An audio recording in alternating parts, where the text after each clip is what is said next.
പക്ഷെ ഇപ്രാവശ്യം ആട് 3 വന്നപ്പോൾ നിങ്ങൾ ഭയങ്കരമായിട്ട് അവിടെ ഇംപ്രൂവൈസ് ചെയ്തു. അത് അതായത് ഞങ്ങളെ കാണിക്കാൻ വേണ്ടി അതിനുള്ള ഉത്തരവായിരുന്നു. ഞാൻ വളർന്നെന്നാണ് എനിക്ക് തോന്നുന്നത്. മറക്കാൻ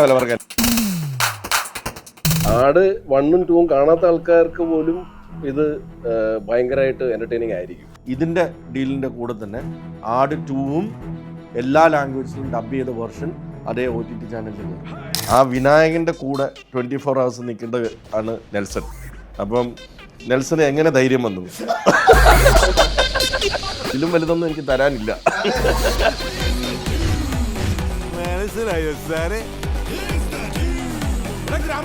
എടാ ഫുക്രു, നീ എന്താടാ, എന്ത് ദ്രോഹമാടാ നീ ആളുകൾ? എന്താണ് ഇപ്പൊ നസ്രീന്റെ അഭിപ്രായത്തിൽ ഇതിന്റെ കഥ എന്ന് പറയാം ഒരു മിനിറ്റിൽ? എന്തായിരിക്കും ഇതിന്റെ കഥ? പോകുമ്പോ ടൈം ട്രാവലിംഗ് പോലെ തോന്നുവാണോ? ബാക്ക്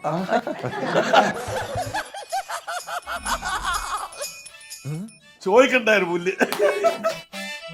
ഓഡിയൻസ് ഒന്ന് ഇമാജിൻ ചെയ്തിട്ട് ഇതിന്റെ കമന്റ് ഇതിന്റെ താഴെ ഒന്ന് പോസ്റ്റ് ചെയ്താൽ വളരെ നന്നായിരിക്കും. ഹൈദരാലി ആസ് അറക്കൽ അബു. എന്തായിരിക്കും എന്റെ അവസ്ഥ? ഹൈദരാലി കുറെ പടത്തിൽ അഭിനയിച്ചില്ല, ഇപ്പൊ എത്രയായി? കുറെ പടമായി, മെനയാവുന്നില്ലല്ലോ. കുറെ വാളുകൾ ഇരിപ്പുണ്ടെന്ന് തോന്നുന്നു. വാളുകൾ ഓഫീസിൽ. അപ്പൊ നമുക്ക് ഇതിന്റെ ഒരു നിങ്ങൾ ഉദ്ദേശിക്കുന്ന വാളല്ല, അല്ല, യുവ മിഥുനങ്ങളെ കയ്യിലെടുത്തുകൊണ്ട് ഡാൻസുമായിട്ടാണ് ആശാൻ ക്യാമ്പസിൽ യുവ മിഥുനം. അത് തിയേറ്ററിൽ ഏറ്റവും കുറച്ചുള്ള സ്ഥലമാണ് ഇടുക്കി ജില്ല. അവിടെയാണ് ഏറ്റവും കൂടുതൽ കളക്ഷൻ എന്ന് പറയുമ്പോൾ കൊച്ചിയുടെ കളക്ഷൻ എന്താണെന്ന് ഞാൻ ഇങ്ങനെ ആലോചിക്കുന്നത്. ആവശ്യമില്ലാത്തൊരു മോട്ടിവേഷൻ എനിക്ക് തരരുത്. ആട് 4 അല്ലെങ്കിൽ 1 ലാസ്റ്റ് റൈഡിന്റെ സെക്കൻഡ് പാർട്ട് എന്നത്തേക്കായിരിക്കും, ഏത് വർഷമായിരിക്കും പ്ലാൻ ചെയ്യുന്നത്? ജയസൂര്യ ഉൾപ്പെടെ കേൾക്കാനാണ് ഈ പറയുന്നത്. അങ്ങനെ എല്ലാം സഹകരിച്ച് ഒത്തു വരികയാണെങ്കിൽ ഈ വർഷം എൻഡിൽ തന്നെ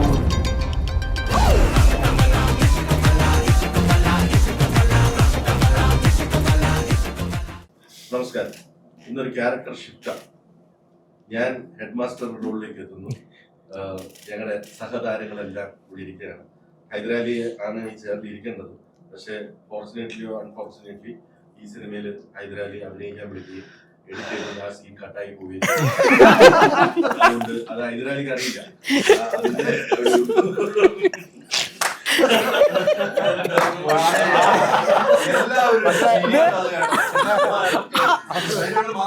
അതിന്റെ ഒരു പ്രായശ്ചിത്തം കാരണം അവസാനം അവസാനമായിട്ടുള്ളൂ, കുഴപ്പമില്ല, കേട്ടിട്ടില്ല. ആക്ച്വലി ഇത് ഞാൻ പ്രിപ്പയർ ചെയ്തിരുന്നത് ഹൈദരാലി ഇപ്പൊ തന്നെ എന്നെ കൊണ്ട് ഇരുത്തുകയാണ്. പക്ഷെ ഇന്ദ്രൻ സെറ്റിൽ തുടങ്ങാം. എനിക്ക് ഇന്ദ്രൻ സെറ്റിനോട് പലപ്പോഴും പണ്ടൊട്ട് ചോദിക്കണമെന്നൊരു ചോദ്യം. പണ്ട് വർഷങ്ങൾക്ക് മുമ്പ് ഒരു സ്റ്റേജ് ഷോയുടെ ഒരു ഫംഗ്ഷനിൽ വെച്ച് ഇന്ദ്രൻ ചേട്ടൻ പറഞ്ഞു, ഈ വർഷത്തെ നാഷണൽ അവാർഡ് എനിക്ക് കിട്ടേണ്ടതായിരുന്നു. പക്ഷേ ചെറിയൊരു മത്സരം നടന്നു, അതുകൊണ്ട് എനിക്ക് കിട്ടിയില്ല. അത് കേട്ട് അന്ന് അവിടെ ഉണ്ടായിരുന്നവരെല്ലാം ഭയങ്കര പൊട്ടിച്ചിരിച്ചു. ഇന്ദ്രൻ ചേട്ടൻ ഒരു തമാശ പറഞ്ഞായിട്ട്. അതിനുശേഷം വർഷങ്ങൾക്ക് ശേഷം ഇന്ദ്രൻ ചേട്ടൻ ആ നാഷണൽ അവാർഡ് പോയി വാങ്ങിച്ചു. അപ്പോൾ ഇന്ദ്രൻ ചേട്ടൻ അന്ന് അത് സീരിയസ് ആയിട്ട് പറഞ്ഞാണോ അതോ തമാശയ്ക്ക് പറഞ്ഞാണോ? തമാശയ്ക്ക് പറഞ്ഞതാണ്. ആണ്. കാരണം അങ്ങനെ ആ കോമ്പറ്റീഷൻ നടക്കുന്ന പ്രദേശത്തേക്ക് എത്താൻ യോഗ്യതയുള്ള ഒരു പടവും ഞാൻ ചെയ്തിട്ടുണ്ടായിരുന്നില്ല. അപ്പം യോഗ്യത ഉണ്ട് എന്ന് ഹോമിന് ഇന്ദ്രൻ ചേട്ടൻ നാഷണൽ അവാർഡ് വാങ്ങിക്കാൻ നമ്മൾ ഒരുമിച്ചാണ് പോയത്.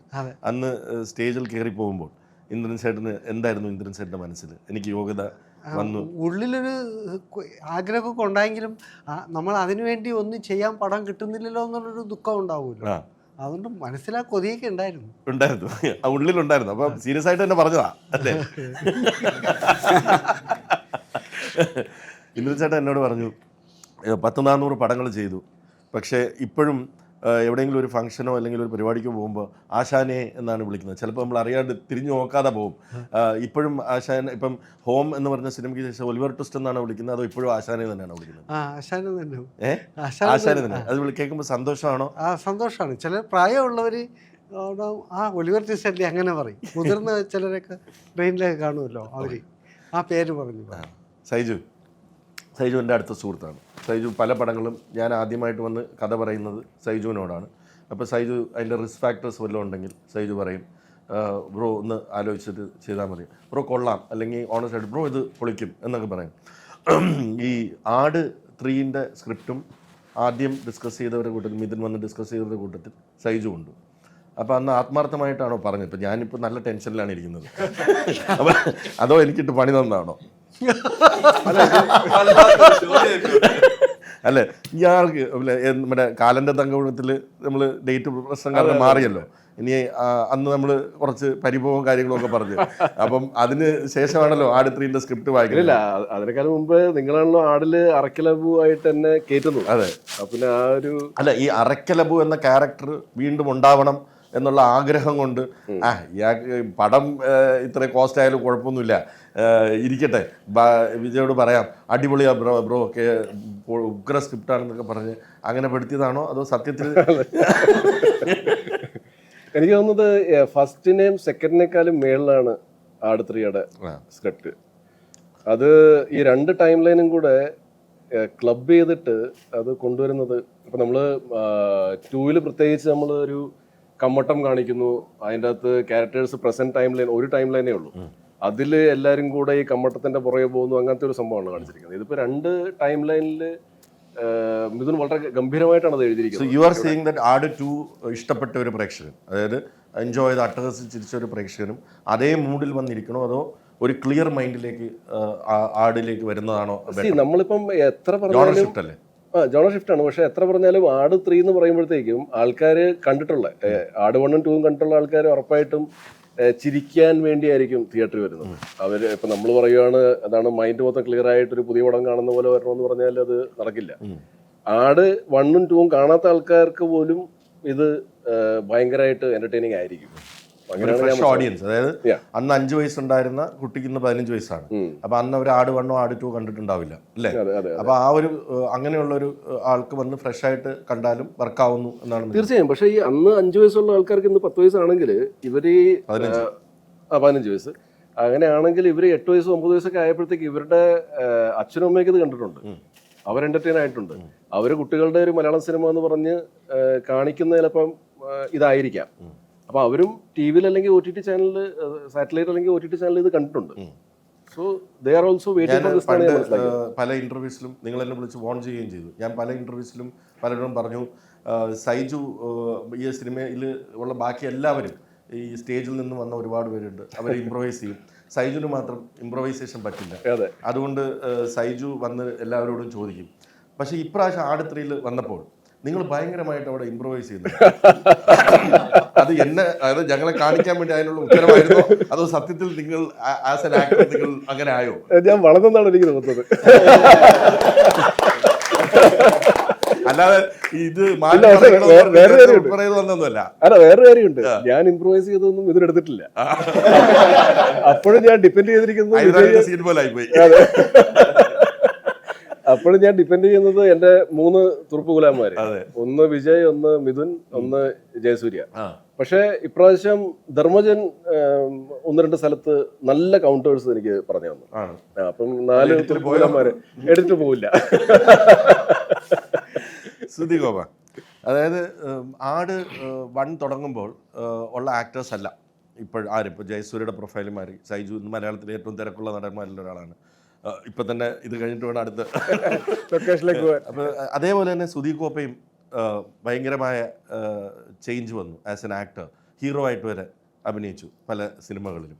അപ്പോൾ നിങ്ങൾക്ക് ഈ കഞ്ചാവ് സോമനിലേക്ക് വരുമ്പോൾ അറ്റ്ലീസ്റ്റ് മിഥുനോട് പറഞ്ഞിട്ട് എനിക്കൊരു പാൻറ്റും ഷർട്ടുമെങ്കിലും തന്നൂടെ എന്ന്, ബിക്കോസ് എൻ്റെ ഫാൻസ് എന്നെ ഇങ്ങനെ അക്സെപ്റ്റ് ചെയ്യില്ല എന്ന് തോന്നിയിരുന്നു. അതോ കഞ്ചാവ് സോമൻ എന്ന് പറയുന്ന എനിക്ക് തോന്നിയതേ 2014 കഞ്ചാവ് സോമൻ ഒരു സംഭവമായിരുന്നു.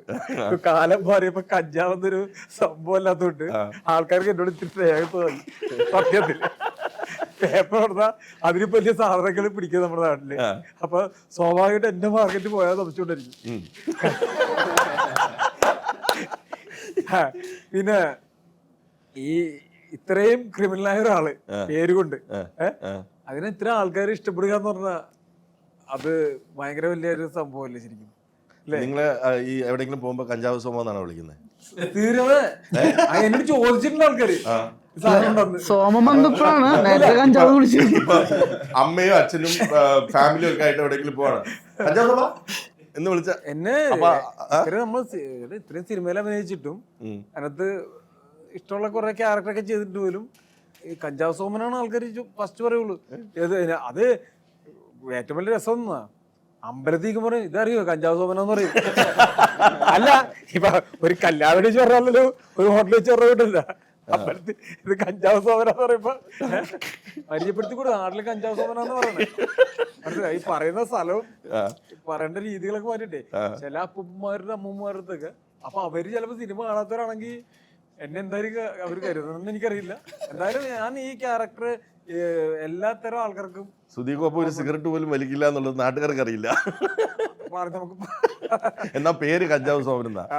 എന്താണ് യാ ഭഗത്തെ, അപ്പം ഭഗത്ത് എത്രയോ വർഷമായി, ഭഗത്തിനെ ഇപ്പൊ സീനിയർ ആക്ടർ എന്ന് വിളിക്കാം അല്ലേ? അല്ലേ, വർഷങ്ങളായി അല്ലേ? എത്രയോ വർഷമായി. ഇപ്പൊ എത്ര പടങ്ങളിൽ അഭിനയിച്ചു? 150 പടങ്ങൾ. 150 പടങ്ങൾ എന്ന് പറഞ്ഞാൽ ഇന്ദ്രൻ ചേട്ടന്റെ ഏകദേശം ഒരു 200 പടങ്ങൾ കൂടെ കഴിഞ്ഞാൽ ഇന്ദ്രൻ ചേട്ടന്റെ ആയി. എന്താണ് നിങ്ങൾക്ക് ലൈക്ക് ഇത്രയും പടങ്ങളിൽ അഭിനയിച്ചു, ആട് 1, ആട് 2 ഇതെല്ലാം കണ്ടു, മിഥുൻ മാനുവൽ തോമസിന്റെ അടുത്ത സുഹൃത്തുമാണ്. അപ്പം നിങ്ങൾക്ക് ആട് 3യെ കുറിച്ച് എന്താണ്? എൻ്റെ സിമ്പിൾ ചോദ്യമാണ്, ആട് 2ന്റെ അത്ര ഹിറ്റാവുമോ ഹിറ്റാവത്തില്ല? ഇതൊരു എന്താ പറയുക, ആട് 1, 2 പോലെയല്ല, ഇതിൻ്റെ ഒരു വലിപ്പം നമുക്ക് ചിന്തിക്കാവുന്നതിൻ്റെ അപ്പുറത്ത് ഇതിൻ്റെ വലിപ്പമുള്ളത്. അപ്പോൾ ഇത് അളക്കാൻ എനിക്ക് അറിയില്ല. പക്ഷേ ഇതിനകത്ത് നമുക്കൊരു പാർട്ടായിട്ട് ഇത്രയും വലിയ സിനിമയുടെ ഭാഗമാകാൻ പറ്റിയത് ഏറ്റവും വലിയ സന്തോഷത്തില്ല ഞങ്ങളുള്ള. ഇത് ഞാനും കാത്തിരിക്കുകയാണ് 19-ാം തീയതി എന്ന ദിവസത്തിന് വേണ്ടിയിട്ട്. എന്തായിരിക്കും എൻ്റെ അവസ്ഥ? ഞാൻ കറിയാനല്ല, ധൈര്യമായിട്ടിരുന്നത് ആവശ്യമില്ലാത്തൊരു മോട്ടിവേഷൻ ഞാൻ ധൈര്യം സംഭരിക്കും. അതുകൊണ്ട് ആവശ്യമില്ലാത്തൊരു സീരിയസ് ആയിട്ട് പറയാം. നിങ്ങൾക്ക് കോൺഫിഡൻസ് ഉണ്ട്? എനിക്ക് നല്ല കോൺഫിഡൻസ് ഉണ്ട്. ഉറപ്പ്? ശരി. അപ്പോൾ ഇനി അടുത്തത് ബിജുക്കുട്ടനോടാണ്. ബിജുക്കുട്ടനും നമ്മളും ഒരുപാട് സിനിമകളിൽ സഹകരിച്ചിട്ടുണ്ട്. ഇപ്പോൾ ഇത് കഴിഞ്ഞിട്ട് അടുത്ത പടത്തിലും നമ്മൾ സഹകരിക്കുന്നു. അടികപ്പിയാരെ കൂട്ടമണി കഴിഞ്ഞ ഇൻ്റർവ്യൂവിൽ നമ്മൾ അത് ഈ ബിജുക്കുട്ടൻ്റെ അടികപ്പിയാരെ കൂട്ടമണിയുടെ ക്യാരക്ടർ ഒരു കൾട്ട് ക്യാരക്ടറായിട്ട് ഓഫ് ലേറ്റ് മാറിക്കൊണ്ടിരിക്കുന്നു. ഇതിൽ വരുമ്പോൾ നമ്മുടെ ബാറ്ററി സൈമൺ എന്ന് പറയുന്ന കഥാപാത്രം ബിജുക്കുട്ടന് അറിയാവുമെന്ന് എനിക്കറിയില്ല. ആട് 1 കഴിഞ്ഞിട്ട് ബാറ്ററി സൈമൺ അതോടെ പോയി അല്ലേ? ബാറ്ററി സൈമൺ പോയി, ഒരു സീനിലേ ഉണ്ടായിരുന്നുള്ളൂ. ആട് 2ന്റെ കാസ്റ്റിങ്ങിലേക്ക് വന്നപ്പോൾ ഞങ്ങൾ രണ്ടുപേരും കൂടെ തീരുമാനിച്ചു, ഇതിന് നമുക്ക് അതിലുണ്ടായിരുന്ന ചില ക്യാരക്ടേഴ്സിനെ വേണമെങ്കിൽ നമുക്ക് ഇങ്ങോട്ട് പ്ലേസ് ചെയ്യാം എന്ന് പറഞ്ഞിട്ട് ഞാനാണ് ആ സജഷൻ ഇട്ടത്. നമുക്ക് ബാറ്ററി സൈമനെയും കൂടെ സാത്താൻ സിയറിൻ്റെ ടീമിലേക്ക് കൊണ്ടുവന്നത്, കഞ്ചാവ് സോമനെ ഇട്ടത്. അപ്പോൾ അദ്ദേഹത്തിന് ഇപ്പോൾ പണിയൊന്നുമില്ല, അപ്പോൾ ജോലി തേടി ഇവിടെ വന്നു. അതിനുശേഷം ആട് 2ലേക്ക് വന്നപ്പോൾ ഏറ്റവും കൂടുതൽ വർക്കായ ഒരു കഥാപാത്രമാണ് ബിജുക്കുട്ടൻ്റെ ക്യാരക്ടർ. എന്താണ് ബിജുക്കുട്ടൻ ആ ക്യാരക്ടറിനെ കുറിച്ച് പറയാനുള്ളത്? അല്ല, എനിക്ക് പറയാനുള്ളതെന്ന് വെച്ചാൽ നമുക്കിപ്പോൾ ചെറിയ സാധനമായാൽ പോലും നമ്മുടെ ഈ ടീമിലേക്ക് വരുമ്പോൾ കിട്ടുന്നൊരു വലിയൊരു ചെറിയ സാധനങ്ങൾ വേണമെങ്കിൽ ഡയറക്ടർക്ക് ചെയ്യാതെ വേണമെങ്കിൽ അത് വേണമെങ്കിൽ കട്ടായി പോകാം, അല്ലെങ്കിൽ അതിന് വലിയൊരു പ്രയോറിറ്റി കൊടുക്കാതിരിക്കാം. പക്ഷെ എനിക്ക് ആദ്യത്തെ ആ ഒരു സീൻ കൊണ്ട് തന്നെ ബാറ്ററി സൈം എന്നുള്ള പേര് ഇപ്പം ഇതുപോലെ ഇവർ ഇരിക്കുന്ന പോലെ തന്നെ ഇപ്പോൾ അമ്പലത്തിലൊക്കെ വെച്ച് കാണുമ്പോൾ അല്ലെങ്കിൽ വേറെ എവിടെയെങ്കിലൊക്കെ വെച്ച് കാണുമ്പോൾ നമ്മളെയും വിളിക്കാറുണ്ട് ബാറ്ററി സൈം എന്ന്. അത് വളരെ സന്തോഷമുള്ള ഒരു നിമിഷമാണ്. എനിക്കും ഒരു BGM ഒക്കെ വേണമെന്ന് തോന്നിയോ? അതിനോട് മിഥുനോട് പറഞ്ഞായിരുന്നു ബാറ്ററി സൈമിന് ഒരു BGM കൂടെ ഇടാനായിട്ട്? ഇല്ല, ഞാൻ പറഞ്ഞൊന്നുമില്ല. പക്ഷെ അത് അന്ന് എനിക്ക് എടുത്ത എഫേർട്ട് കൊണ്ട് എനിക്ക് തോന്നി ആ സീൻ ഒരിക്കലും കട്ടായി പോകില്ല എന്ന്. ആ ഒരു സീന് മാത്രം മിഥുൻ എന്ന് പറഞ്ഞ ഡയറക്ടർ ഒരു മലയുടെ മുകളിൽ കയറി ക്രെയിൻ ജിബിലാണ് അന്ന് എടുത്തതെന്ന് തോന്നുന്നത്. അതൊക്കെ കയറ്റിയപ്പോൾ എനിക്ക് തോന്നി അത് കട്ടായി പോകാനുള്ള സാധ്യത ഇല്ല. കാരണം ആ ഒരു സീനും ഞാനും ജയസൂര്യം മാത്രമേ ഉള്ളൂ അതിനകത്ത്. അപ്പോൾ അന്ന് അത്രയും ചെറിയൊരു സാധനം ചെയ്തിട്ട് പോലും നമുക്കത് ഇപ്പോഴും ആ പേര് ഉണ്ട്. രണ്ടാമത്തെ സിനിമ വന്നപ്പോൾ എനിക്ക് തോന്നുന്നു കുറച്ചും കൂടി വൈഡായി, കുറച്ചും കൂടി ഫസ്റ്റ് ഹാഫും സെക്കൻഡ് ഹാഫും ഒക്കെ നിറഞ്ഞു നിൽക്കുന്ന ഒരു കഥാപാത്രമായി. അതുപോലെ തന്നെ ഇതിനകത്ത് വന്നപ്പോഴും കുറച്ചും ഇതിനകത്ത് ഇച്ചിരി അഴിഞ്ഞാട്ടം കൂടി അല്ലേ? ഇതിനകത്തും അഴിഞ്ഞാട്ടം കൂടിയിട്ടുണ്ട്. എന്തായാലും ഈ സിനിമ കണ്ടു കഴിയുമ്പോൾ പാർട്ട് 3 കാണുമ്പോൾ ഇതിന്റെ സെക്കൻഡ് പാർട്ട് ഉണ്ടല്ലോ, അത് കാണാനായിട്ട് ജനങ്ങൾ എന്തായാലും ആഗ്രഹിക്കും. കാരണം അത് 3 കണ്ടു കഴിഞ്ഞാൽ ഒരിക്കലും ഇത് 4 ഇറക്കാൻ പറയാം എന്തായാലും. അത് ഈ ഒരു സിനിമയുടെ മാത്രം പ്രത്യേകത ആയിരിക്കുള്ളൂ. മലയാള സിനിമയിൽ 3 കണ്ടിട്ട് 4 ഇറക്കണം. ഇപ്പൊ ചേട്ടൻ പറഞ്ഞല്ലോ, നിങ്ങളൊരു ഗ്രീൻ സിഗ്നലിൽ തന്നു കഴിഞ്ഞാൽ നമ്മൾ ഇറക്കുമെന്നുള്ളത്. പക്ഷെ ഇത് കണ്ടു കഴിഞ്ഞാൽ 4 എന്തായാലും ജനങ്ങൾ പറഞ്ഞിറക്കിപ്പിക്കും. എത്ര ദിവസം കുതിരപ്പുറത്തിരുന്നു? കുതിരപ്പുറത്ത് 10 ദിവസം പഠിക്കാൻ പോയിരുന്നു. കുതിര വാങ്ങിക്കാൻ പോകുന്നത് കേട്ടോ. അല്ല, പെട്രോളിന് വില പറഞ്ഞു ബിനുക്കുട്ടൻ ഒരു കുതിരക്ക് ഓർഡർ ചെയ്തിട്ടുണ്ട്, കുതിര സവാരി ഒക്കെ പഠിച്ചു, ഇനി ഷൂട്ടിങ്ങിന് കുതിരയെ പോയാൽ മതി എന്നൊക്കെ. അല്ല, എല്ലാവരും കരുതും നമ്മളിപ്പോ ഒരു തമാശ പടമല്ലേ, കുതിരയുടെ മുകളിൽ കയറി ഇരുന്നാൽ മതി, അങ്ങോട്ട് പോയിക്കോളും. എനിക്കും ഇന്ദ്രൻ ചേട്ടനും ധർമ്മജനും മാത്രമേ കുതിര ഉണ്ടായിരുന്നു. അല്ല, സങ്കടം ഉണ്ടോ ഇന്ദ്രൻ ചേട്ടൻ? ഓ, അതുകൂടെ പഠിക്കാൻ അല്ലാതെ വിജയചേട്ടൻ അത് നിസ്സാരമായിട്ട് കണ്ടില്ല എന്നുള്ളതാണ്. കാരണം ബാക്കി ഇന്ദ്രൻ ചേട്ടനും ധർമ്മജനും മാത്രമേ കയറാത്തുള്ളൂ. ബാക്കി ഞങ്ങൾക്ക് എല്ലാവർക്കും കുതിര പഠിക്കാനുള്ള മാസ്റ്ററേയും അതുപോലെ തന്നെ കുതിരനെയും അതിനുള്ള ഗ്രൗണ്ടും കാര്യങ്ങളും 10 ദിവസത്തിൽ ഒരാൾക്ക് ഇത്ര മണിക്കൂർ വെച്ച്. സിനിമയുടെ സ്ക്രിപ്റ്റ് ഒക്കെ വരുമ്പോൾ കുതിര ഇല്ല അങ്ങനെയൊക്കെ ചോദിക്കാറുണ്ടോ? ചോദിക്കാല്ലേ? അതെ നമുക്ക് കുതിരയൊക്കെ അറിയാം. എടാ ഫുക്രു, നീ എന്താടാ, എന്ത് ദ്രോഹമാടാ നീ ആളുകൾ? എനിക്കറിയത്തില്ല, നിന്റെ പേര് പറഞ്ഞാൽ തെറിയാണല്ലോ. നീ ആരെയാണ്, നീ എന്താ ചെയ്തത്? ഞാൻ ആലോചിച്ചായിരുന്നു വിജയ് ചേട്ടന്റെ ഒരു മാനസികാവസ്ഥ എന്നെ വിളിക്കുന്നതും പിന്നെ അത് കാണുമ്പോൾ എനിക്ക് വിജയ് ചേട്ടൻ ഇങ്ങനെ ഓപ്പോസിറ്റ് വരുമ്പോൾ പുള്ളി എന്തായിരിക്കും ചിന്തിക്കുന്നത്, കുരുവായിക്കാടും അവരെ വിളിച്ചത്. ഞാൻ വിചാരിക്കണേ നിനക്ക് നിന്റെ ക്യാരക്ടർ വരുമ്പോ കൂവാനായിട്ടെങ്കിലും കുറച്ചുപേര് കേറുമല്ലോ എന്നുള്ള ആ പ്രതീക്ഷ എനിക്കുള്ളത് അല്ലേ? എന്താടാ പ്രശ്നം? എന്താ നീ പറ. എനിക്കിപ്പോഴും ഒരു പിടുത്തം കിട്ടിയിട്ടില്ല. നീ അവരോടൊക്കെ ചോദിച്ചോ എന്താ ഞാൻ ആരോട് ഞാൻ എന്താ ചെയ്യേണ്ടതെന്ന് പറഞ്ഞു തന്നായിരുന്നു, ഞാൻ ചെയ്യാറുണ്ട്. എന്താ അതും പറയത്തില്ല, എന്താ ഒന്ന് ചെയ്യാനും സമ്മതിക്കത്തില്ല. ഒരു സെൽഫ് ഇവാലുവേഷൻ നടത്തിയോ അത്? ഞാനിപ്പോ ഭയങ്കരമായിട്ട് അവർക്ക് മാനസികമായിട്ട് ഈഗോ ഉണ്ടാവാത്ത കാര്യങ്ങൾ ചെയ്യാതിരിക്കുക എന്നുള്ളതാണ് ഇപ്പോഴത്തെ എന്റെ ഏക മോട്ടോ. അങ്ങനെ ചെയ്തത് നീ എങ്ങനെയാണോ നീ അങ്ങനെ തന്നെ പോകണം. അല്ല, ഇപ്പൊ എനിക്ക് അങ്ങനത്തെ ഒരു സോണിലായിപ്പോയി ഞാൻ പല കാര്യത്തിനകത്തും ഞാൻ ബാക്ക് വലിഞ്ഞ് ഇനി അവർക്ക് ഞാൻ ഈഗോ ഉണ്ടാക്കി കൊടുക്കുന്ന അവരെ ഇറിറ്റേറ്റഡ് ആക്കണ്ട എന്നുള്ള ചിന്തയിലെപ്പോ ഞാൻ. നീ ആദ്യമായിട്ടാണ് ഒരു ഫുൾ ലെങ്ത് പടത്തിൽ അല്ലേ?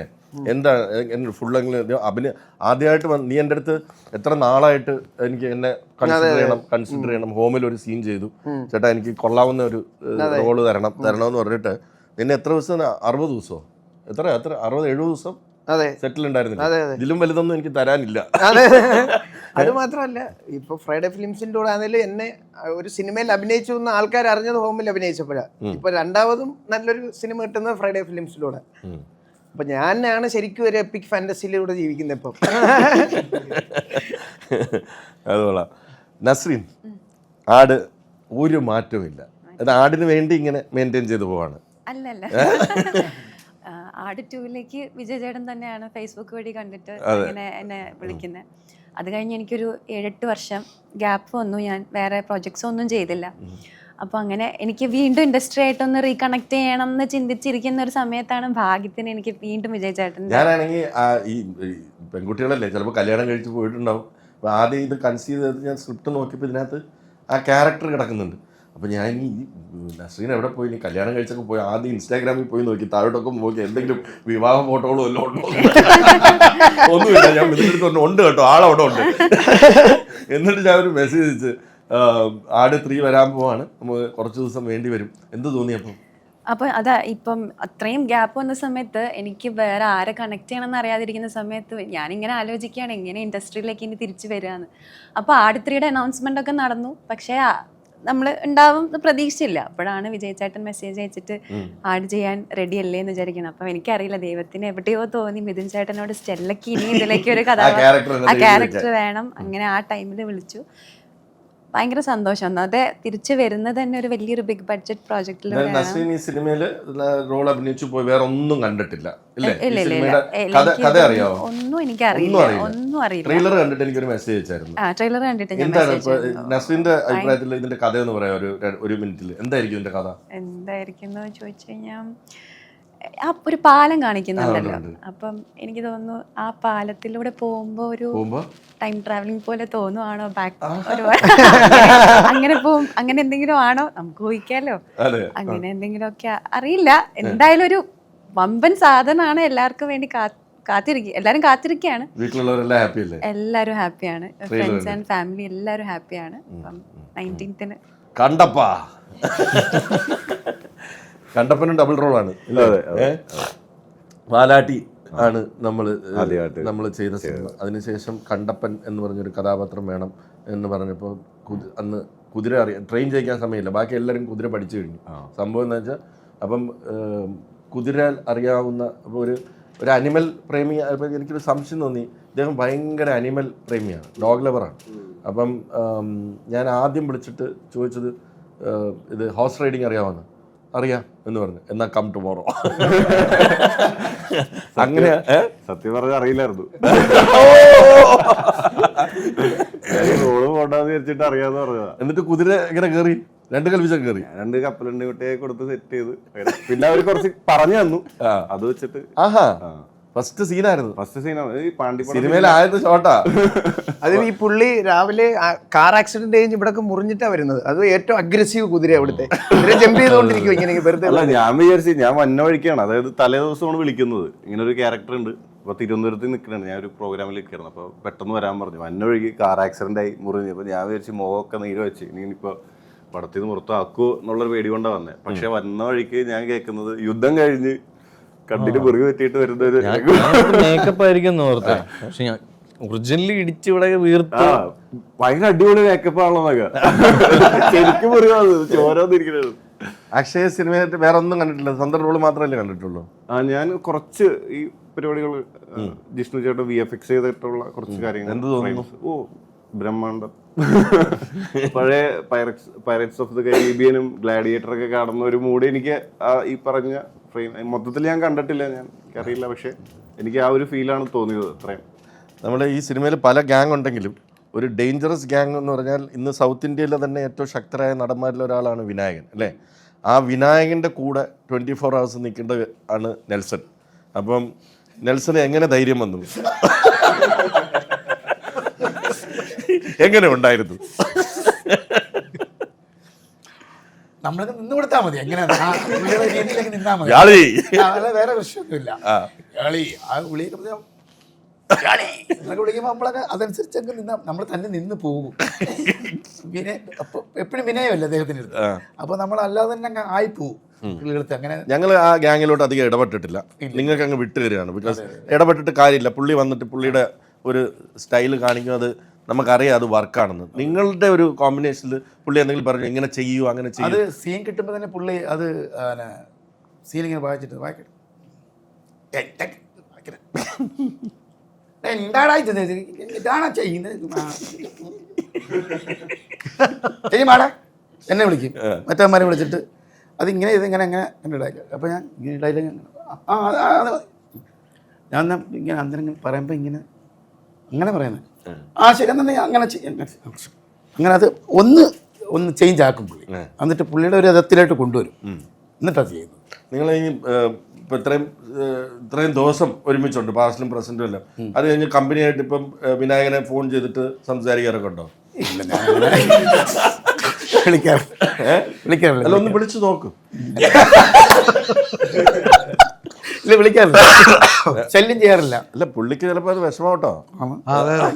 കൂടെ ഇത്രയും നാളുണ്ടായിരുന്നു, ഒറ്റയടിക്കാൻ ഡിസപ്പിയർ ആവില്ലേ? കാണുമ്പോഴുള്ള സ്നേഹം. വിളിക്കും, ഞാൻ നെൽസനാണ്, ഒരു ദിവസം വിളിക്കണം.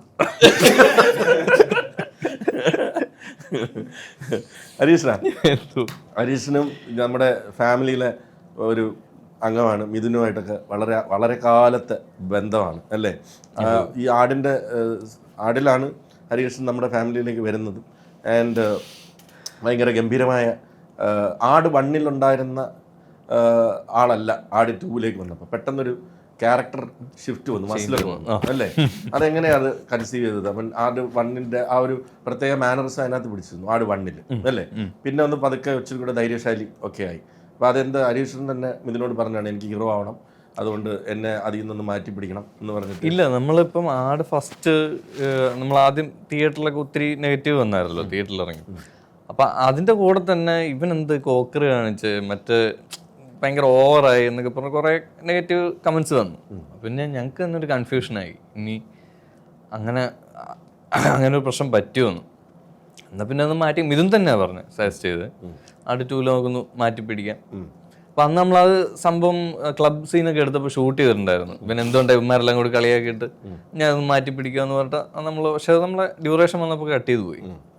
അങ്ങനെയാണ്, അല്ലാണ്ട് ഞാൻ പറഞ്ഞിട്ടില്ല. എന്റെ ഫേവറേറ്റ് ഇപ്പോഴും ആട് ഫസ്റ്റ് തന്നെ. ആട് 3 ആയോ? 3യോ?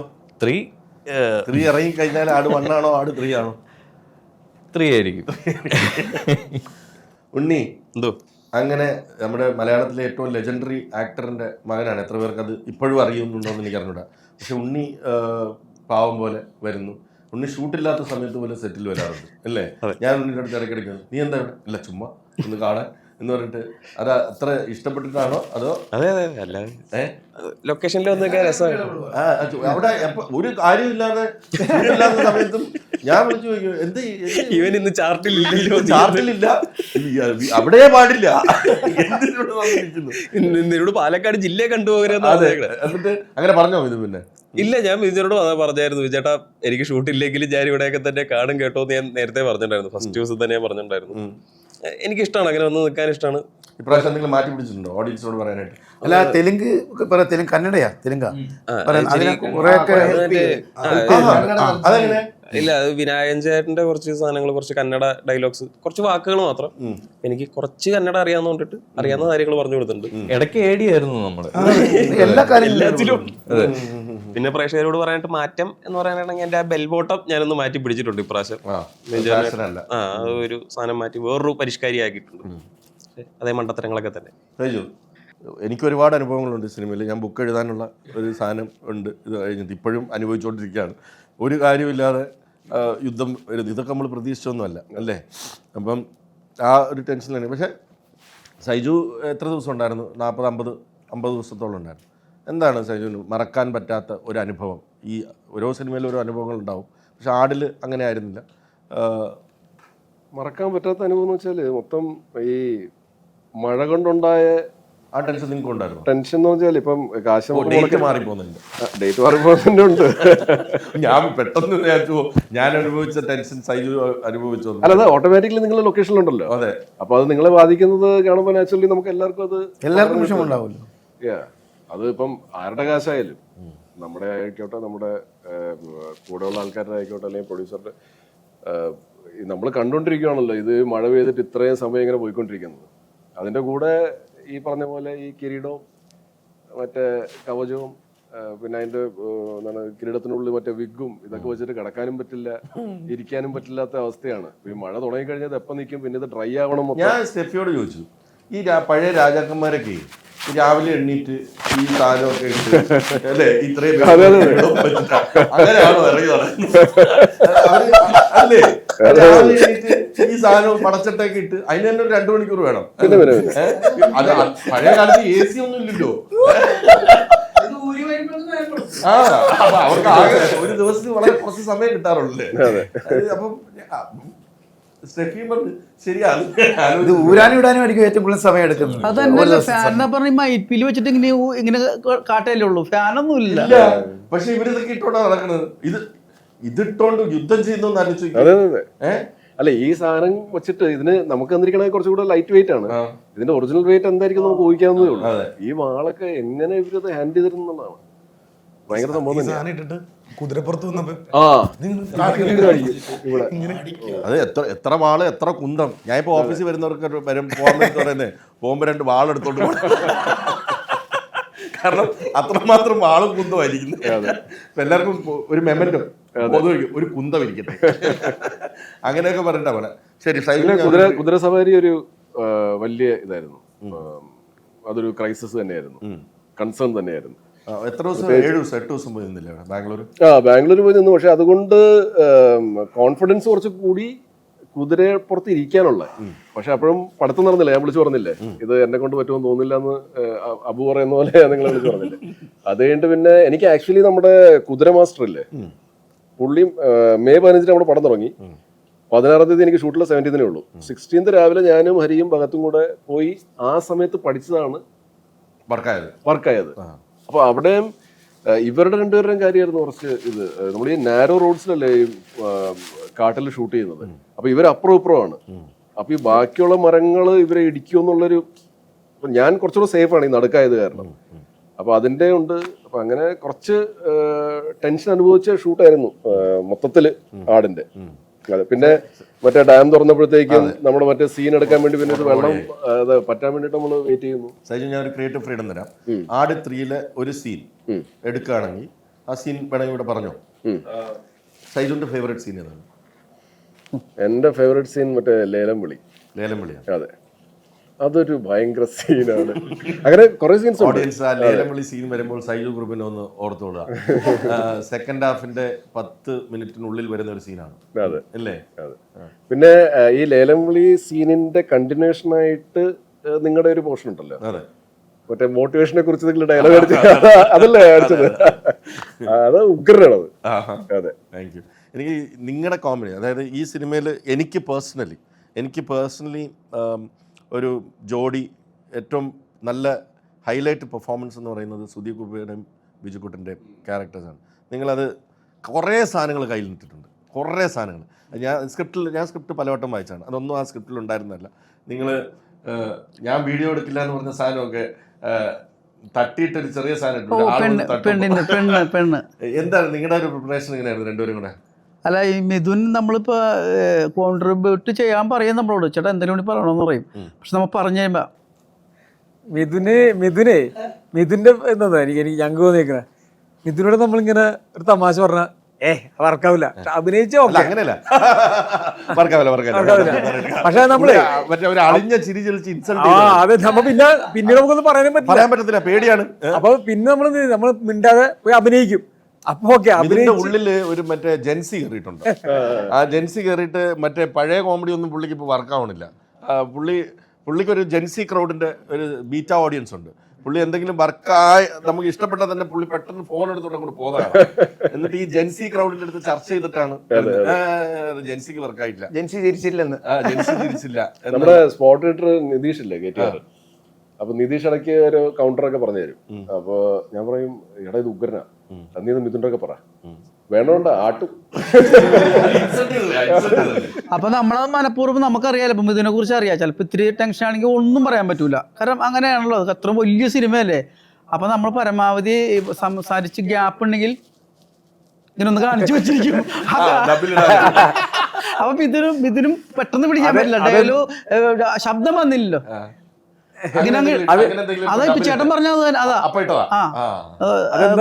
ഞാൻ വീഡിയോ എടുക്കൂല. നമ്മള് വരുന്ന ദിവസം പറഞ്ഞില്ലേ, ഈ മഴ വന്നിട്ട് നമ്മൾ ആദ്യം ഞങ്ങള് ജോയിൻ ചെയ്യുന്ന സമയത്ത് മറ്റേ സീന പാലക്കാട് നമ്മുടെ പാലത്തിന്റെ ഒക്കെ പണിയും അങ്ങനത്തെ മഴ വന്നിട്ട് ഉച്ചവരെ ഒടുക്കത്തെ വെയിലും 2 ദിവസം നമുക്ക് ഭയങ്കര മഴയും അതിന്റെ ടെൻഷനും. അത് ഈ നേരത്തെ സൈനോട് ചോദിച്ചുകൊണ്ട് തന്നെ ഞങ്ങളുടെ ഡേറ്റ് പ്രശ്നമല്ലായിരുന്നു, ഞങ്ങൾക്ക് മനസ്സോടെ നമുക്കുണ്ട്. അപ്പൊ അല്ല, ഞാൻ നേരത്തെ ചേട്ടനോട് പറഞ്ഞു, നേരത്തെ ഇന്റർവ്യൂ പറഞ്ഞു, കാരണം അത്രയും 20 ലക്ഷം 22 ലക്ഷം ഒക്കെ ഒരു ദിവസം കോസ്റ്റ് വരുന്നത് നമ്മൾ ആ ഒരു 3-4 ദിവസം. പക്ഷെ ആ ഒരു ദിവസം എടുക്കാൻ പറ്റുന്നത് 3 ഷോട്ടാണെന്ന് പറയുമ്പോൾ നമുക്കൊരു ഭയങ്കര നമുക്കൊരു ബുദ്ധിമുട്ടുണ്ടായിരുന്നു.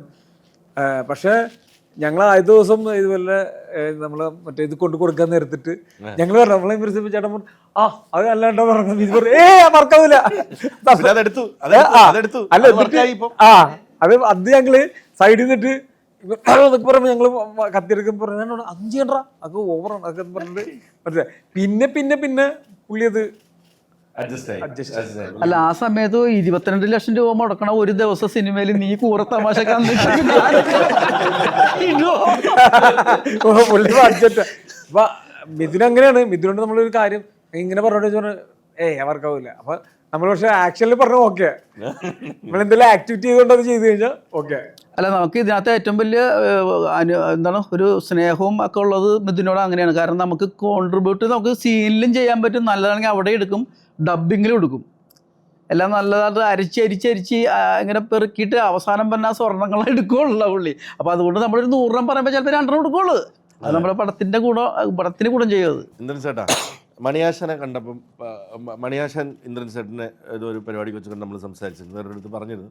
എന്നാലും എന്താണ് മണിയാശൻ പറഞ്ഞത് ഇന്ദ്രൻ ചേട്ടനെ കണ്ടപ്പം? ഞാൻ ദൂരെ നിന്ന് ചിരിച്ചോണ്ട് അടുത്ത് വന്നു, പുള്ളിക്ക് മനസ്സിലായി, ഉള്ളൊന്ന് കത്താൻ തുടങ്ങി ചിരി. കൊല്ലുവോന്ന്. അറിയാൻ വയ്യത് ഒന്ന് നോക്കി നിന്നിട്ട് കെട്ടിപ്പിടിച്ച് എന്നിട്ടാക്കിയിട്ട് പിടിച്ച് അതേ ഇരുന്നിടത്ത് തന്നെ കൊണ്ട് അടുത്ത് തന്നെ ഇരുത്തിയിട്ട് പിന്നെ വലിയ പിന്നെ കുറേ കഴിഞ്ഞപ്പോഴത്തേക്കും ഒന്നും പറയാനില്ല, ഇഷ്ടപ്പെട്ടെന്ന് മനസ്സിലായി. അപ്പോൾ ഇന്ദ്രൻ സാറിൻ്റെ അടുത്ത് ആട് വണ്ണിൽ വന്ന് ഈ കഥാപാത്രം പറഞ്ഞപ്പോൾ ഇങ്ങനെ ഒരു റെഫറൻസ് മണിയാശാനാണെന്ന് പറഞ്ഞിട്ടുണ്ടാവുമല്ലോ. അപ്പം ഇന്ദ്രൻ ചേട്ടൻ ആ മാനറിസങ്ങൾ നോക്കിയോ അതോ അത് അറിയാമായിരുന്നു? എങ്ങനെയായിരുന്നു? അല്ല, അപ്പോൾ പിന്നീട് നമ്മൾ ശ്രദ്ധിച്ചു. അപ്പൊ ഇങ്ങനെ അതൊക്കെ പിന്നീട് ശ്രദ്ധിച്ചതാ. പക്ഷേ കാര്യങ്ങളെല്ലാം ഇങ്ങനെ തുറന്ന് പറയുന്നതാണെന്ന് എനിക്കറിയില്ലായിരുന്നു. അങ്ങനെ ഒരു ഇത് മാത്രമേ കാണുള്ളൂ. പിന്നെ അന്ന് അവിടെ ഷൂട്ട് ചെയ്തപ്പോഴൊക്കെ നമ്മള് ശബ്ദമൊന്നും വിട്ടില്ല. ആശാന്റെ തട്ടകത്തിൽ പോയി ഷൂട്ട് ചെയ്തത് അതറിയാം. ആട് വണ്ണില് ഒന്നാമത്തെ കാര്യം നമ്മള് ഇതെങ്ങനെയാണ് പോസിറ്റീവായിട്ടാണോ നെഗറ്റീവായിട്ടാണോ നമ്മൾ അത് ആശാന്റെ അനുയായികൾ എടുക്കുന്നത് നമുക്കറിയില്ലല്ലോ. ഉടുമ്പൻചോല തന്നെയാണ് ഷൂട്ട്. ഉടുമ്പൻചോല ഷൂട്ട്. അപ്പോൾ ആശാനെ പോലെ ഡ്രസ്സ് ചെയ്തിട്ട് ഇന്ദ്രൻ ചേട്ടൻ സ്റ്റേജിൽ നിൽക്കുന്നു എന്നൊരു ഇൻഫർമേഷൻ പോയി, എവിടെയൊക്കെയോ പോയി. അപ്പോൾ കുറേ പേര് അവിടെ വന്ന് നിൽക്കുന്നുണ്ട്. അപ്പോൾ ഞങ്ങള് ഇങ്ങനെ നോക്കുക. അപ്പം ഡയലോഗ് എന്താണ്? മറ്റേ കുറേയന്മാർ വാളകൾക്കും കുറേയന്മാർ ഇത് വന്നു, അവനെ ഞാൻ എടുത്ത് ഡാമിലേക്ക് ഇട്ടു എന്നൊക്കെ പറയുന്ന ഡയലോഗാണ്. ഞാനും ഇതിനും കൂടി ഇരുന്നിട്ട് പ്രശ്നമാവോ ഇന്ദ്രൻ ചേട്ടൻ പറഞ്ഞു, ഇന്ദ്രൻ ചേട്ടൻ ഇതിപ്പോ എന്താ ചെയ്യാ? അപ്പൊ ഇന്ദ്രൻ ചേട്ടൻ പറഞ്ഞു, ഇന്ദ്രൻ ചേട്ടൻ ഫുള്ള് ഡയലോഗ് അടിച്ചിട്ട് പറഞ്ഞു എടുത്തോളാൻ പറഞ്ഞു. ഇവരെല്ലാം നോക്കിയിരിക്കുകയാണ്. ഇന്ദ്രൻ ചേട്ടൻ എന്താ ചെയ്യുന്നത് അറിയാം? ഇങ്ങനെ വന്നിട്ട്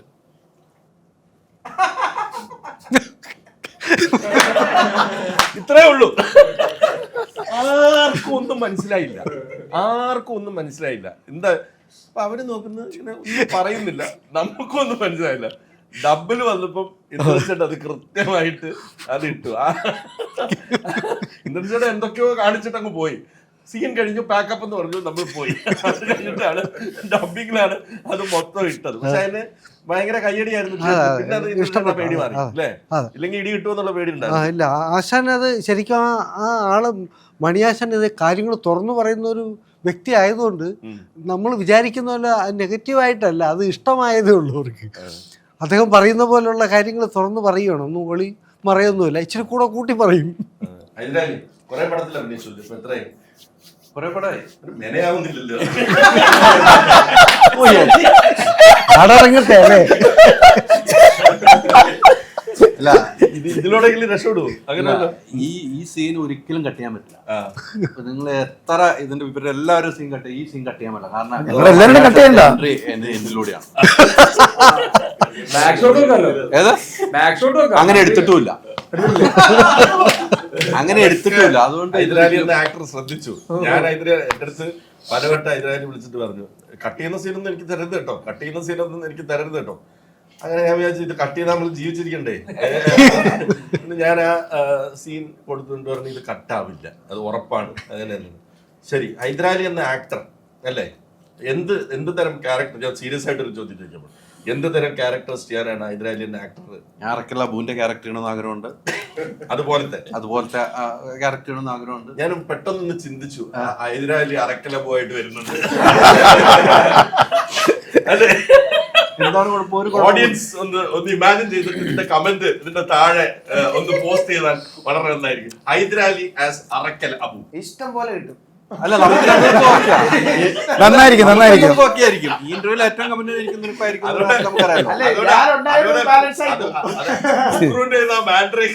ഹൈദരാലിയുടെ കയ്യിൽ. പക്ഷെ ഞാനിപ്പം വിജയബാബു അവിടെ ഇരുന്ന് ഇന്റർവ്യൂ എടുത്തപ്പോൾ ഞാൻ നിങ്ങളോട് ഓരോ ചോദ്യങ്ങൾ ചോദിച്ചാൽ എനിക്ക് കുറെ കാര്യങ്ങൾ പിടികിട്ടി. പക്ഷെ അവിടെ ഇരുന്ന് ഇത് ചോദിക്കാൻ ഇത്രയും പേരെ കിട്ടുമ്പോൾ ഈ സിനിമയിലുള്ളവർ തന്നെ ആകണമെന്ന് എനിക്കൊരു രീതി ഉണ്ടായിരുന്നു. അല്ലെങ്കിൽ നിങ്ങളൊന്നും ഇത്രയും സാധനങ്ങളൊന്നും വരില്ല. പിന്നെ ആ ഒന്നാമത്തെ ആട് വണ്ണിന്റെ ഷൂട്ടിന്റെ കാര്യം ഇപ്പൊ പറഞ്ഞപ്പോഴാണ് ഓർമ്മ വന്നത്. അന്ന് മണിയാശാന്റെ ആ ഒരു വിവാദ പ്രസംഗത്തിന് ഏറ്റവും ആദ്യം വാർത്ത കൊടുത്ത 1, 2, 3 പ്രസംഗമായിരുന്നു. അതായിരുന്നു അന്ന് അവിടെ ആ സ്ഥാനം. അത് ഞാനന്ന് കണ്ടപ്പം നമ്മൾ ആ വാർത്ത കൊടുത്തതാണല്ലോ ആ 1, 2, 3 പ്രസംഗം മണിയാശാന്റെ ഏറ്റവും വിവാദമായത് എന്നോർത്ത് അന്ന് ഈ സിനിമ കണ്ടതെന്ന് ഞാൻ ചിന്തിച്ച ഒരു ചിന്താഗതിയായിരുന്നു. അപ്പോൾ ഈ സിനിമ എന്നെ സംബന്ധിച്ചോളം എൻ്റെ നാട്ടിലെ ഏറ്റവും പ്രസക്തിയാവുന്ന ഒരു സിനിമയാണ് ആട് 3. ആട് 1 മുതൽ മണിയാശാൻ ഉള്ളത് കൊണ്ട് അതുകൊണ്ട് തന്നെ ഈ സിനിമയ്ക്ക് ഏറ്റവും കൂടുതൽ കളക്ഷൻ കിട്ടാൻ പോകുന്ന ഞാൻ എപ്പോഴും പറഞ്ഞു ഇടുക്കി ജില്ലയിൽ നിന്നായിരിക്കും. അത് ഞാൻ ഉറപ്പിച്ച് പറയാം. കാരണം മണിയാശാൻ അത്ര ഇഷ്ടപ്പെടുന്ന ആളുകളാണ്. മണിയാശ എന്ന് വെച്ചാൽ ഒരു വികാരമാണ്. അത് തിയേറ്ററിൽ ഏറ്റവും കുറച്ചുള്ള സ്ഥലമാണ് ഇടുക്കി ജില്ല. അപ്പൊ അവിടെയാണ് ഏറ്റവും കൂടുതൽ കളക്ഷൻ എന്ന് പറയുമ്പോൾ കൊച്ചിയുടെ കളക്ഷൻ എന്താണെന്ന് ഞാൻ ഇങ്ങനെ ആലോചിക്കുന്നത്. അവിടെ എല്ലാം ഫുള്ളാണ്. അവിടെ എല്ലാം ഫുള്ളാണ്. അതുകൊണ്ടാണ് അവിടെ എനിക്ക് ഏറ്റവും ഫുള്ള് വരാൻ പോകുന്നത്. അത് ആ കളക്ഷൻ കൂടുതലായിരിക്കും.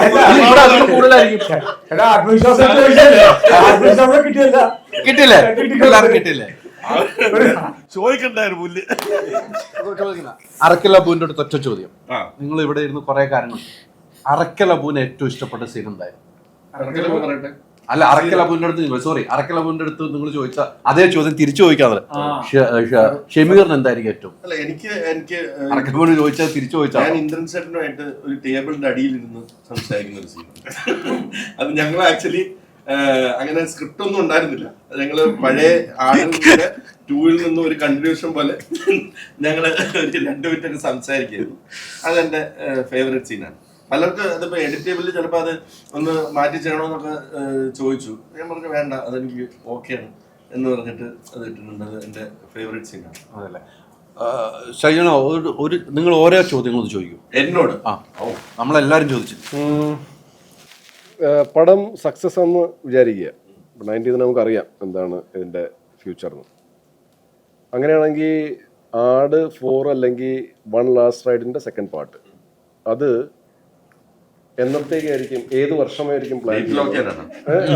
അതൊണ്ട് അല്ല, മഴക്കാലമാണോന്ന് എനിക്കത് നോക്കണം. മഴക്കാലമാണെങ്കിൽ പണിയാം. പിന്നെ ഇതിനേക്കാളും ഒരു ബിഗർ ബഡ്ജറ്റ് ആയിരിക്കുമോ? സ്ക്രിപ്റ്റ് ഓൾറെഡി ആയല്ലോ. ഞാൻ ഒന്നാമത്തെ കാര്യം എന്ന് പറഞ്ഞാൽ ആക്ടേഴ്സിനും കൂടെ തോന്നണം അവർക്കും കൂടെ വേണമെന്ന്. പിന്നെ ഇതിനെക്കാട്ടും ബഡ്ജറ്റ് കുറയ്ക്കലാണ് എന്റെ ഉദ്ദേശം. അത് എല്ലാവരുടെയും ശമ്പളം ഹാഫായിട്ട് വെട്ടി കുറയ്ക്കാനാണ്. കണ്ടന്റ് സിനിമയിലേക്ക് ഉള്ളിലേക്ക് വരട്ടെ. ജയസൂര്യ ഉൾപ്പെടെ കേൾക്കാനാണ് ഈ പറയുന്നത്. അതുകൊണ്ട് കോസ്റ്റ് കുറയ്ക്കാനാണ് ഉദ്ദേശം. എന്നാൽ കണ്ടന്റ് വാല്യൂ കൂട്ടി എല്ലാവരും ഒന്ന് സഹകരിച്ചാൽ മതി. അങ്ങനെ എല്ലാം സഹകരിച്ച് ഒത്തു വരികയാണെങ്കിൽ ഈ വർഷം എൻഡിൽ തന്നെ നമുക്ക് ഷൂട്ട് തുടങ്ങാൻ പറ്റും. നല്ല ചോദ്യം, പ്രേക്ഷകർ ആഗ്രഹിച്ച ചോദ്യം. ഇന്ദ്രൻ ചോദിക്കുക. അല്ല, ഞാനായിട്ട് ഇനി ഒന്നും ചോദിക്കുന്നില്ല. എന്തെങ്കിലും ചോദിക്കണമല്ലോ. സുഖാണോ? ചോദ്യം ചോദിക്കണം. ചോദിക്കേ. മണിയാശാന്റെ ഇന്റർവ്യൂ എടുത്ത് ചോദിച്ചാൽ അങ്ങനെ കാണിച്ച്.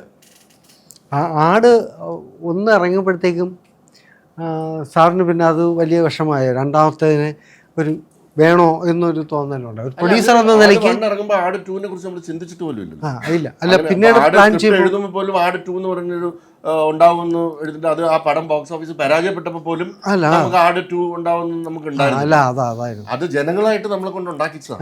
അതായത് ആ ക്യാരക്ടേഴ്സിനെ അവർ വർക്ക് ചെയ്യിച്ചു. ഇന്ദ്രൻ ചേട്ടൻ പോകുമ്പോൾ ശശിയാശാൻ എന്ന് വിളിച്ചു തുടങ്ങുന്ന പോലെ തന്നെ സൈജുവിനെ അറക്കൽ അബുന്നും എന്നെ ഷർബത്ത് ഷമീർ എന്നും കഞ്ചാവ് സോമനെന്നും ഒക്കെ വിളിച്ചു തുടങ്ങുന്നു. നമ്മൾ പല ഫംഗ്ഷനുകളിൽ പോകുമ്പോൾ ആടിൻ്റെ ക്യാരക്ടേഴ്സായിട്ട് ഡ്രസ്സ് ചെയ്ത് വരുന്നു. വടംവലി ഉണ്ടെങ്കിൽ ആടിൻ്റെ സോങ് വരുന്നു.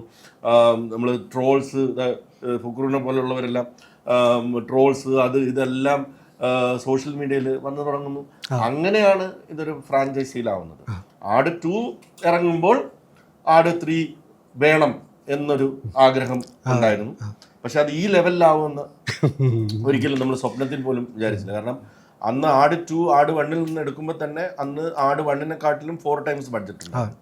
അപ്പോൾ ഒരു ഫ്രാഞ്ചൈസി നോർമലി സക്സസ് ആവുമ്പോൾ നാഷണലി അല്ലെങ്കിൽ ഇന്റർനാഷണലി എങ്ങനെയാണെന്ന് വെച്ചാൽ കോസ്റ്റ് ഇൻടാക്റ്റ് ആയിട്ട് നിൽക്കുകയും റവന്യൂ കൂടുകയാണ് ചെയ്യുന്നത്.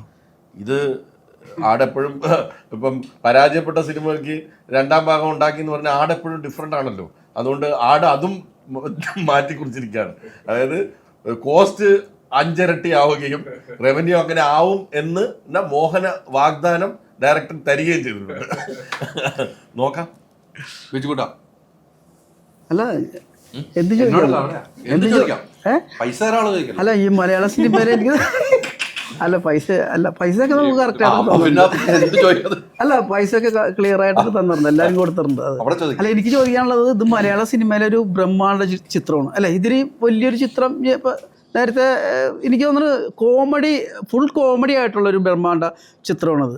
അപ്പോൾ ഈ തമിഴ് സിനിമയിലും അതുപോലെ തന്നെ ഈ തെലുങ്കിലൊക്കെ അങ്ങനെയുള്ള സിനിമകൾ ഇറങ്ങിയിട്ടും നമുക്ക് പ്രൊഡ്യൂസർക്ക് ലാഭം ഉണ്ടായിട്ട് അമിതമായ ലാഭം കിട്ടൂലേ? അത് ജനങ്ങൾക്കും അറിയാമല്ലോ ഇത് ഇത്ര കിട്ടിയിട്ടുണ്ടാവും. നമ്മൾ നോണ പറഞ്ഞാലും അറിയാം. അങ്ങനെ എന്തെങ്കിലും കിട്ടി ഞങ്ങൾക്ക് എന്തെങ്കിലും ചെയ്യും. പാർട്ട് 2 അഡ്വാൻസ് വരും. അപ്പൊ തന്നെ അഡ്വാൻസ് തന്നേക്കാം. ഒരു വെറൈറ്റി ഉണ്ട് ചോദിക്കണ്ടേ?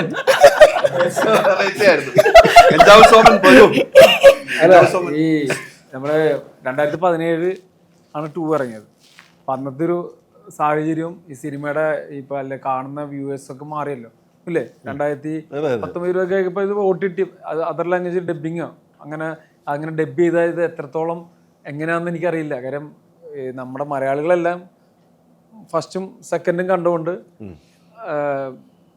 അത് എല്ലാവർക്കും അക്സെപ്റ്റ് ചെയ്യും. നമ്മുടെ മറ്റുള്ള ഓഡിയൻസിലേക്ക് ഇത് വേറെ അതർ ലാംഗ്വേജിലേക്ക് ഇത് ഡബിങ്ങോ അങ്ങനെ വല്ലതും ഉണ്ടോ? ഇത് അല്ല, നമ്മളിപ്പം ആട് 2 നമ്മൾ എല്ലാ ഭാഷയിലും ഡബ് ചെയ്തു, എന്നിട്ട് അത് യൂട്യൂബിലേക്ക് ഇടുകയാണ്. ഇപ്പോൾ ട്രെയിലർ വരുമ്പോൾ തന്നെ ഇപ്പോൾ സൈജു എനിക്ക് ഒരുപാട് കാര്യങ്ങൾ ഷെയർ ചെയ്തിരുന്നു. ഒരുപാട് അതർ ലാംഗ്വേജ് ഇംഗ്ലീഷിലുള്ള അല്ലേ, ഹോളിവുഡിൽ നിന്ന് പോലും ഇതിനെ ട്രെയിലർ റിയാക്ഷൻ നടത്തിയിട്ടുണ്ട്. പഞ്ചാബ്, നോർത്ത് ഇന്ത്യയിലെ ഒരുപാട് ഗുഡ് റിവ്യൂ ചെയ്യുന്നവർ ഇതിൻ്റെ റിവ്യൂ എടുത്തിട്ട് അതിൽ അവരത് പറയുന്നുണ്ട്, നൗ ടൈം ടു വാച്ച് ആട് 2 എന്ന് പറഞ്ഞിട്ട്. ഇപ്പം ഞാനത് മോണിറ്റർ ചെയ്യുന്നുണ്ട്. ഇപ്പോൾ ആട് 2, ആട് 1 ഫ്ലോപ്പായിട്ടും എന്തുകൊണ്ട് ആട് 2 എടുത്തെന്ന് പറഞ്ഞ പോലെ ഈ റിയാക്ഷൻ വരുമ്പോൾ അതിൻ്റെ ആട് 2 ഡിജിറ്റൽ യൂട്യൂബിൽ കിടപ്പുണ്ട്, 4K കിടപ്പുണ്ട്, അതിൽ സബ് ടൈറ്റിലുണ്ട്. കഴിഞ്ഞ 15 ദിവസത്തിനുള്ളിൽ ഏകദേശം ഒരു 50,000-ഓളം ആൾക്കാർ അവിടെ ഇത് പല റീജിയനുകളിലും ആട് 2 കണ്ടിരിക്കുന്നു. അപ്പോൾ അത് ഇനിയും ഞാൻ ഓരോ ദിവസവും അത് മോണിറ്റർ ചെയ്യുന്നുണ്ട്. അപ്പോൾ അത് കൂടി വരുന്നുണ്ട്. അപ്പോൾ ട്രെയിലർ ട്രാവൽ ചെയ്യുന്നതനുസരിച്ച് അത് വരുന്നു എന്നുള്ളതാണ്. സോ നമ്മൾ എല്ലാ ലാംഗ്വേജിലും അത് ഡബ് ചെയ്തു. നമ്മൾ അടുത്ത ദിവസങ്ങളിൽ തന്നെ ഇത് യൂട്യൂബിലേക്ക് കയറുകയും നമ്മുടെ ആട് 3ൻ്റെ ഇപ്പം സിനിമ ബോക്സ് ഓഫീസ് തിയേറ്റർ കഴിഞ്ഞ് ഒരു എക്സ് നമ്പർ ഓഫ് ഡേയ്സ് കഴിഞ്ഞിട്ടാണല്ലോ ഇത് OTTയിലേക്ക് വരിക. അപ്പോൾ നമ്മൾ ഈ സിനിമ റിലീസ് ആവുന്നതോടൊപ്പം തന്നെ ഇതിൻ്റെ ഡീലിൻ്റെ കൂടെ തന്നെ ആട് 2ഉം എല്ലാ ലാംഗ്വേജിലും ഡബ് ചെയ്ത വെർഷൻ അതേ OTT ചാനലിൽ കയറും. അപ്പോൾ ആ ഓഡിയൻസിന് അത് ക്യാച്ചപ്പ് ചെയ്ത് വന്ന് കാണാനുള്ളൊരു അവസരം നമ്മളത് ഒരുക്കുന്നുണ്ട്. ഈ അതർ ലാംഗ്വേജസിൽ ട്രെയിലർ റിയാക്ഷൻ ചെയ്തിരിക്കുന്ന മിക്കവാറും പേര് 1 ഉം 2ഉം കണ്ടിട്ടില്ല. അവരിപ്പോൾ പെട്ടെന്ന് അവർക്ക് അങ്ങനത്തെ ഒരു പടം ഉണ്ടെന്ന് അറിയില്ല. പെട്ടെന്ന് പൊങ്ങി വന്ന ആട് 3യുടെ ട്രെയിലർ ഇത് ഭയങ്കരമായിട്ട് ചർച്ച ചെയ്യപ്പെട്ടപ്പോൾ അവരതിന് റിയാക്ട് ചെയ്തതാണ്. എന്നിട്ട് അവർ പറയുന്നുണ്ട് 1, 2 കണ്ടിട്ടില്ല. അപ്പോൾ അതുപോലെ തന്നെ ഈ അതർ ലാംഗ്വേജിലുള്ള ആൾക്കാർക്ക് ഇത് ഫ്രഷ് ആയിട്ട് കണ്ടാൽ തന്നെ ചിലപ്പോൾ മലയാളികളുടെ അത്രയും ഇത് അല്ല മാനറിസം അവർക്ക് ഇതിനകത്ത് മെയിൻ ആയിട്ടുള്ളത് നമ്മുടെ മാനറിസം പിടിക്കാറ്. ഇപ്പം നായകന് നടുവൈ എന്നുള്ളതും ക്ലീറ്റസിന് കിളിയില്ല എന്നുള്ളതും ഇദ്ദേഹത്തിന് മറ്റേ കൈപ്പുഴ കുഞ്ഞപ്പുഴയായിട്ടൊരു പ്രശ്നമുണ്ടെന്നും ചോര പേടിയാണെന്നും ഒക്കെ ഉള്ള ആ മാനറിസം കിട്ടിക്കഴിഞ്ഞാൽ ഈ ആട് 3 ആക്ച്വലി ഫ്രഷ് ആയിട്ട് ഇന്ന് കാണുന്നവർക്കും അത് മനസ്സിലാവുന്ന ഒരു ജോണറാണ്. അപ്പോൾ അതുകൊണ്ട് എന്നാലും പറഞ്ഞ ചോദ്യത്തിൽ ഡബ് ചെയ്ത് അത് ഇടുന്നുണ്ട്. പിന്നെ അത് മാത്രമല്ല എനിക്ക് തോന്നിയത് മറ്റുള്ള കൂടുതൽ കണക്ട് ചെയ്യാൻ ഇതിനകത്ത് ആക്ടിവിറ്റി ഉണ്ട് എല്ലാവർക്കും. ആ ഹ്യൂമർ എല്ലാവർക്കും അതിനകത്ത് ലാംഗ്വേജ് ഇല്ലല്ലോ. പിന്നെ അതിനകത്ത് സ്റ്റോറികളുണ്ട്. അതെ ഈ അവസാനിപ്പിക്കുന്ന സമയം കൊണ്ടാണ് ഇപ്പം കുറെ വാളുകൾ ഇരിപ്പുണ്ടെന്ന് തോന്നുന്നു അല്ലേ? വാള് ഓഫീസിൽ. അപ്പൊ നമുക്ക് ഇതിന്റെ ഒരു നിങ്ങൾ ഉദ്ദേശിക്കുന്ന വാളല്ല അല്ല ഇതിന്റെ ആഘോഷത്തിന് നമുക്ക് മൊമെന്റോസ് കൊടുക്കുമ്പോൾ വാളുകളുടെ രൂപത്തിൽ മൊമെന്റോസ് കൊടുക്കുന്നതിനെ കുറിച്ച് ചിന്തിക്കാവുന്നതാണ്. അത്രയും വാളില്ല, അത്രയില്ല. ഒരു സീരിയസ് ക്വസ്റ്റ്യനിലേക്ക് പോയി അവസാനിപ്പിക്കാം. സിനിമ പ്രതിസന്ധി കാലഘട്ടം, യുദ്ധമാണ്. യുദ്ധത്തിനെല്ലാം നമുക്ക് GCC രാജ്യങ്ങളൊന്നും റിലീസ് ഇല്ലാത്ത സമയങ്ങളെയാണ്. ആ സമയത്താണ് മാർച്ച് 19 എന്ന ഡേറ്റിൽ തന്നെ പോകാൻ തീരുമാനിച്ചത്. ഇപ്പൊ കഴിഞ്ഞ ദിവസം ഒരു വലിയ വിവാദം, ഫിയോക്കുമായിട്ടൊരു വിവാദമുണ്ട്. ആൻഡ്രൂ ജോസഫിന്റെ പടവുമായി ബന്ധപ്പെട്ട് 60%, 2 ആഴ്ചയിലും 60% വെച്ച് തിയേറ്ററിൽ നിന്ന് നമുക്ക് പൈസ വേണം. അതിൽ വിജയ് ബാബു എന്ന പ്രൊഡ്യൂസറിന്റെ വ്യൂ എന്താണ്? ചോദിച്ചാലേ കിട്ടുള്ളൂ. അതിന്റെ ചോദിക്കുന്നു, കൊടുക്കണോ വേണ്ടോ എന്നുള്ളത് അവരുടെ ചോദിച്ചില്ല എന്നുള്ള തോന്നല് വരരുതല്ലോ.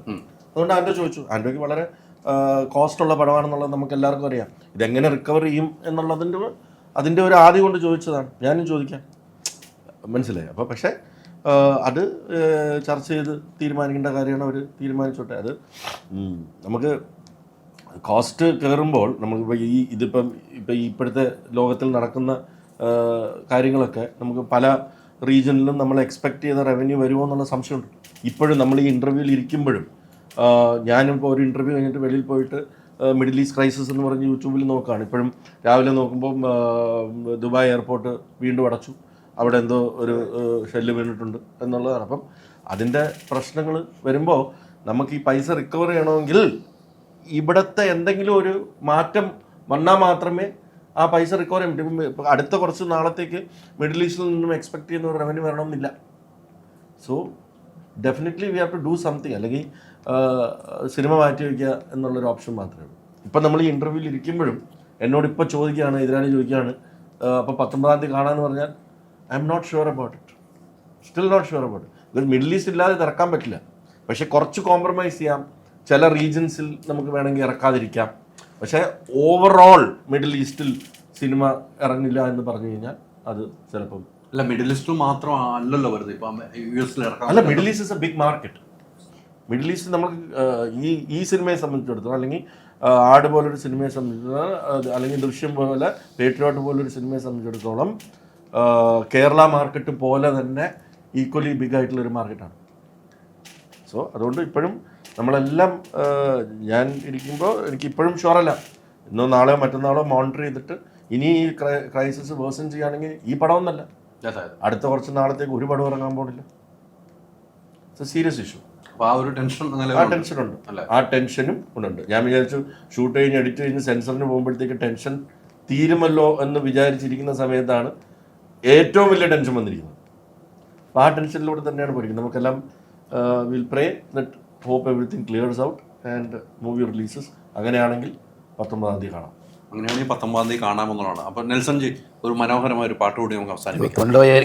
ബിജുകുട്ടനും കൂടും, അങ്ങനെയാണ് നമുക്ക് അവസാനിപ്പിക്കുന്നത്. എല്ലാവരും കൂടും. അല്ല, ബിജുകുട്ടൻ മറ്റേ പാട്ട് തന്നെ പാടും. ആ പാട്ട് തന്നെ പഠിക്കും. അത് ഉഗ്രം പാട്ടാ. പാട്ടുകളോട് ചിരിയോണ്ട് ഇനി ഇവിടെ കേക്കാവോ? പീറിന്റെ ഒരു മൊത്തം ഇച്ചിരി കൂടെ റീച്ച് പോകുന്ന പരിപാടിയാ. പാടിയോ? അല്ല ചേട്ടൻ ഞങ്ങളുടെ അടികപ്പേരെ കൂട്ടമണി എന്ന് പറഞ്ഞ സിനിമയില് അവിടെ ടെറസിലിരുന്ന് ബിജുക്കുട്ടൻ ഒരു പാട്ട് പാടുന്നുണ്ട്. അത് അപ്പം ഉണ്ടാക്കിയ പാട്ടാണ്. ബിജുക്കുട്ടനൊക്കെ പണ്ട് പാടിക്കുന്നത്. അത് ഭയങ്കര ട്രെൻഡിങ് ആയ ഒരു പാട്ടാണ്. അത് ബിജുക്കുട്ടൻ പാടാൻ പറ്റുന്നതാണ്. പറഞ്ഞോ. അത് മറ്റേ അടിയപ്പേരെ കിട്ടണില്ല, ക്രിസ്തുമസിന്റെ സംഭവം പാടിപ്പിച്ചു. ഇപ്പോഴാണെങ്കിൽ അത് പ്രശ്നമായേനെ. അതെ അതെ. അല്ല, അന്ന് ഷൂട്ട് ചെയ്യുമ്പോ അത് വിജയവാച്ചോടും പറഞ്ഞ് നമുക്കത് ഒരു ഇതില് വെക്കാം, ഇപ്പൊ അത് ഷൂട്ട് ചെയ്ത് വെക്കാം, നമുക്ക് അനുയോജ്യം പോലെ നമുക്ക് ഇടാന്ന് പറഞ്ഞു. പക്ഷെ അന്നത്തെ കാലത്ത് അങ്ങനെ ഇപ്പോഴത്തെ പോലത്തെ ഒരു പ്രശ്നങ്ങളില്ല. എങ്കിൽ പോലും അന്ന് ചിന്തിച്ചിട്ട് തന്നെയാണ് ചെയ്തത് പുള്ളി. ഈ കാലത്ത് നമ്മൾ സെൻസർ ചെയ്യണം അല്ലേ? പിന്നെ നീ ചിരിച്ചാലന്നു ഞങ്ങൾക്ക് ക്രിസ്തുമസ്, നീ മരിച്ചാൽ ദുഃഖ വെള്ളിയാഴ്ച. നീ ചിരിച്ചാലന്നു ഞങ്ങൾക്ക് ക്രിസ്തുമസ്, നീ മരിച്ചാൽ ദുഃഖ വെള്ളിയാഴ്ച. 30 വെള്ളിക്കാശി നീ ഈശ്വര ഒറ്റിക്കൊടുത്തില്ലേ, അതിനുള്ള ശിക്ഷ നിനക്ക് ദൈവം തന്നോളും. ഈശോ വെറും പാവമാ, ജുദാസ് ഭയങ്കര സാധന, എന്തുമാത്രം വേദന എൻ്റെ യേശു സഹിച്ചു. ഓമനപ്പുഴ കടപ്പുറത്ത് എൻ്റെ യേശുവേ, എൻ്റെ യേശുവേ, നിന്റെ നല്ല മുഖം പാടിയതെന്തിങ്ങനെ ഇങ്ങനെ.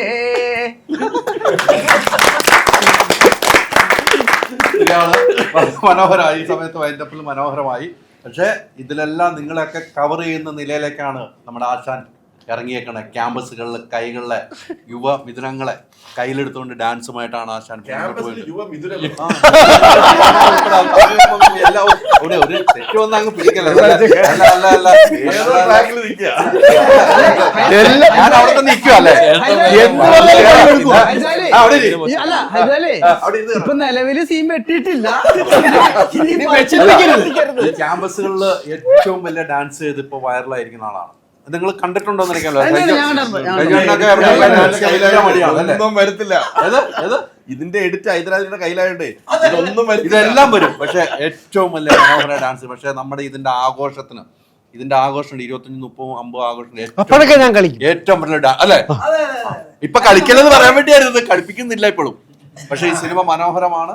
പ്രേക്ഷകരെല്ലാവരും ഒന്നും കൂടെ പറഞ്ഞു, നമ്മൾ പ്രതീക്ഷിക്കുന്ന അപ്പുറത്തേക്ക് ആദ്യ കാലഘട്ടവും നേരത്തെ പറഞ്ഞ ആ യുദ്ധവും കാര്യങ്ങളൊക്കെ ഞാൻ കുറേ ഡബ് ചെയ്യാൻ പോയപ്പോൾ കണ്ടതുകൊണ്ടാണ് പറഞ്ഞത്. പക്ഷെ ഞാനിത് ഒരിക്കലും പ്രതീക്ഷിച്ചില്ല ഇങ്ങനെയായി. പക്ഷെ അതിൻ്റെയൊക്കെ അപ്പുറത്തേക്കാണ് ഈ സിനിമ. ധൈര്യമായിട്ട് പ്രേക്ഷകർ ടിക്കറ്റ് എടുക്കുക, കാണുക. നമ്മുടെ വിജയ് ബാബു അണ്ണനെയൊക്കെ രക്ഷപ്പെടുത്തി കൊടുക്കുക. അടുത്ത സിനിമ ഈ അഡ്വാൻസ് ഇപ്പം തന്നെ കൊടുക്കാനുള്ള നിലയിലേക്ക് പോവാം. അപ്പൊ എല്ലാവർക്കും ഒത്തിരി പറഞ്ഞോ. ഒരു സീനാണെങ്കിലും കുറെ പ്രാവശ്യം ഡബ് ചെയ്തില്ലേ? അതില്ല, അത് തെറ്റി. അത് ഞാൻ ഒരു പ്രാവശ്യം ഡബ് ചെയ്തിട്ടുള്ളൂ. അന്ന് സൗണ്ട് ഇല്ലായിരുന്നു.